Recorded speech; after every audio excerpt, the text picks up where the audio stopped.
ভিডিওটি করেছিলাম শুক্রবারে। তো এখানে না অনেক রকম রান্নাবান্না করেছি।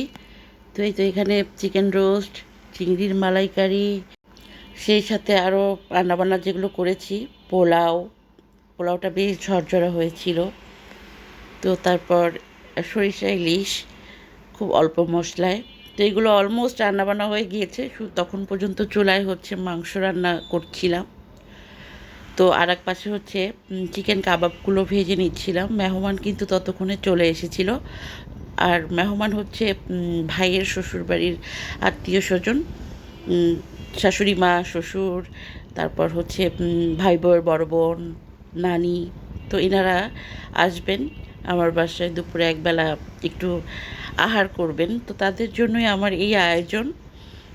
যেহেতু নতুন আত্মীয় আমার, আমি চেষ্টা করেছি আমার সামর্থ্য অনুযায়ী রান্নাবান্না করতে। তারা কখনোই আমার বাসায় আসেননি, প্রথমবারের মতো যেহেতু আসলেন, তো আমার কিন্তু আন্তরিকতার অভাব ছিল না। আমি আসলে আমার যতটুকু সামর্থ্যের মধ্যেই চেষ্টা করেছি। আত্মীয় আপ্যায়ন এটা একটা অনেক বড় ইবাদত, আল্লাহ পাক পছন্দ করেন। আমিও না প্রত্যেক বছর চেষ্টা করি আমার ঘরে কোনো না কোনো আত্মীয়কে একবেলা খাওয়াতে। তো এই ছিল ছোট্ট ভিডিও।